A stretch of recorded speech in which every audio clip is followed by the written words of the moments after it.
Materialitas dan resiko audit. Pengertian materialitas. Materialitas adalah besarnya nilai yang dihilangkan atau salah saji informasi akuntansi dilihat dari keadaan yang melingkupinya, yang mungkin dapat mengakibatkan perubahan pengaruh terhadap pertimbangan orang yang meletakkan kepercayaan atas informasi tersebut karena adanya penghilangan atau salah saji tersebut. Berdasarkan definisi di atas, dapat disimpulkan bahwa materialitas adalah besarnya salah saji yang dapat mempengaruhi keputusan pemakai informasi dan pertimbangan seseorang yang meletakkan kepercayaan terhadap salah saji tersebut. Konsep materialitas. Konsep materialitas menyatakan bahwa tidak semua informasi keuangan diperlukan atau tidak semua informasi seharusnya dikomunikasikan. Dalam laporan akuntansi, hanya informasi material yang seharusnya disajikan. Informasi yang tidak material sebaiknya diabaikan atau dihilangkan. Hal tersebut dapat dianalogikan bahwa konsep materialitas juga tidak memandang secara lengkap terhadap semua kesalahan. Hanya kesalahan yang mempunyai pengaruh material yang wajib diperbaiki. Material seharusnya tidak hanya dikaitkan dengan keputusan investor, baik yang hanya berdasarkan tipe investor tertentu maupun metode informasi yang disajikan. Informasi material dibagi menjadi dua, yaitu yang pertama informasi yang kurang material. Informasi yang kurang material adalah informasi yang penting memerlukan penjelasan dalam laporan audit yang berisi pendapat wajar dengan pengecualian. Informasi ini tidak dapat diabaikan begitu saja. Yang kedua, informasi yang sangat material. Informasi yang sangat material adalah informasi yang sangat penting terhadap pendapat auditor atau pelaporan keuangan auditan.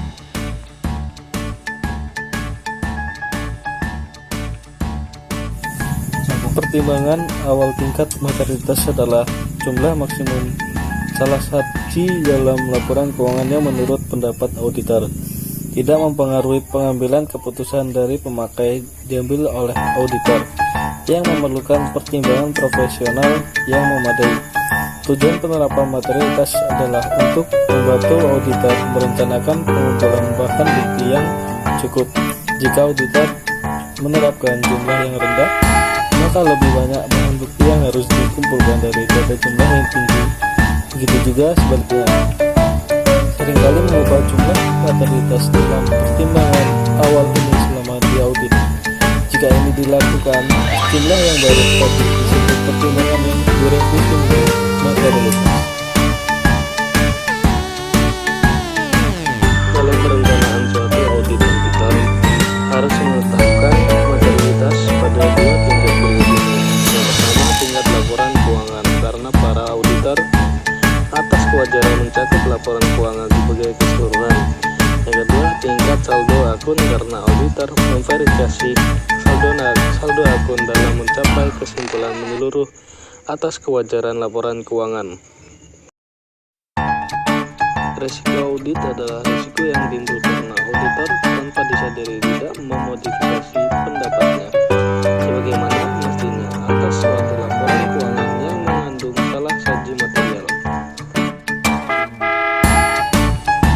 Hubungan antara materialitas dan bukti audit adalah jika materialitas rendah, jumlah salah saji yang kecil dapat mempengaruhi keputusan pemakai informasi keuangan. Auditor perlu mengumpulkan risiko audit kembali dalam jumlah banyak. Sebaliknya, jika materialitas tinggi, jumlah saji besar baru dapat mempengaruhi keputusan pemakai informasi keuangan. Auditor perlu melakukan bukti audit kompeten dalam jumlah sedikit. Selanjutnya, risiko audit dibagi menjadi dua bagian. Yang pertama yaitu risiko audit keseluruhan atau overall audit risk. Pada tahap perencanaan auditnya, auditor pertama kali harus menetapkan risiko audit keseluruhan yang direncanakan atau overall planned audit risk, yang merupakan besarnya risiko yang dapat ditanggung oleh auditor dalam menyatakan bahwa laporan keuangan disajikan secara wajar. Padahal kenyataannya, laporan keuangan tersebut berisi salah saji material. Yang kedua yaitu risiko audit individual, karena audit mencakup pemeriksaan terhadap akun-akun secara individual. Risiko audit keseluruhan harus dialokasikan kepada akun-akun yang berbeda. Resiko audit individual perlu ditentukan untuk setiap akun karena akun tertentu seringkali sangat penting karena besar saldonya dan atau frekuensi transaksi daripadanya. Yang selanjutnya yaitu komponen penilaian risiko audit.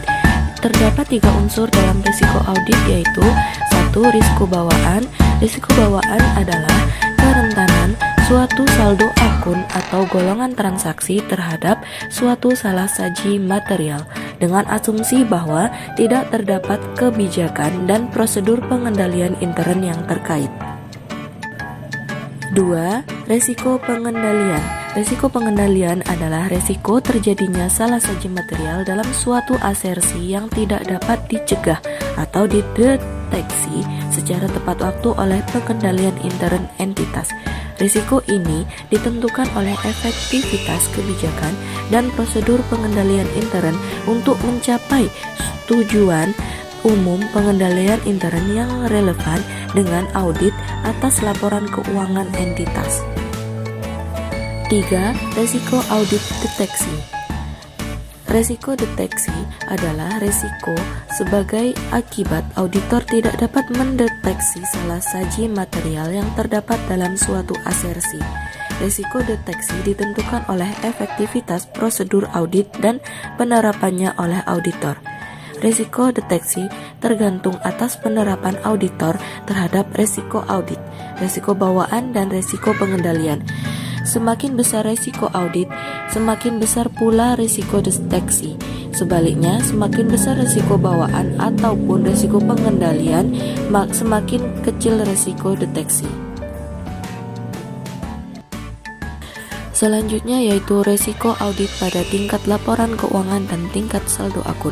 Kenyataan bahwa auditor tidak dapat memberikan jaminan tentang ketepatan informasi yang disajikan oleh klien dalam laporan keuangan mengharuskan auditor mempertimbangkan baik materialitas maupun resiko audit tanpa disadari tidak memodifikasi pendapatnya sebagaimana mestinya, atau suatu laporan keuangan yang mengandung salah saji material.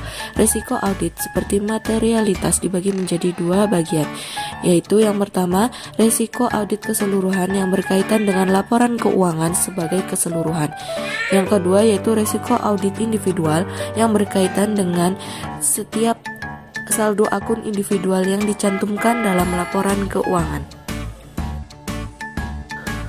Hubungan timbal balik antara materialitas, resiko audit, dan bukti-bukti audit adalah jika resiko audit konstan dan mengurangi tingkat materialitas, maka bukti audit harus ditingkatkan.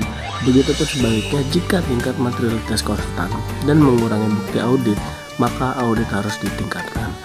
Dengan kata lain, jika ingin mengurangi resiko audit, kita dapat melakukan salah satu hal berikut. Yang pertama, menaikkan tingkat materialitas sementara menahan bukti audit konstan. Yang kedua, menaikkan bukti audit sementara menahan tingkat materialitas konstan. Yang ketiga, membuat kenaikan yang lebih kecil untuk jumlah bukti audit dan tingkat materialitas. Dalam mengembangkan strategi audit awal, auditor menetapkan 4 unsur berikut ini. Yang pertama ada tingkat resiko bawaan yang dinilai, yang kedua tingkat resiko pengendalian yang direncanakan untuk dinilai dengan mempertimbangkan, yang ketiga ada tingkat resiko prosedur analitis yang direncanakan untuk dinilai dengan mempertimbangkan, yang keempat tingkat pengujian rincian yang direncanakan apabila dikombinasikan dengan prosedur lain, mengurangi resiko audit hingga tingkat terendah yang sesuai.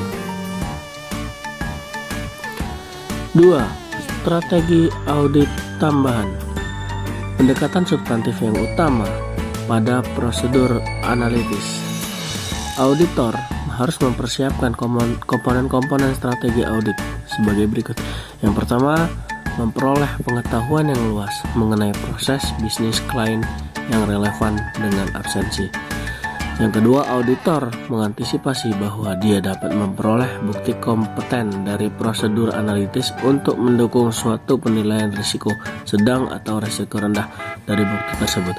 Yang ketiga, gunakan suatu tingkat risiko pengendalian yang direncanakan untuk dinilai.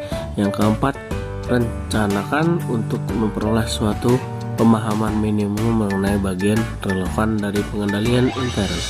Yang kelima, merencanakan untuk memperoleh suatu pemahaman minimum mengenai bagian relevan dari pengendalian intern. Yang keenam, rencanakan sedikit jika ada pengujian pengendalian.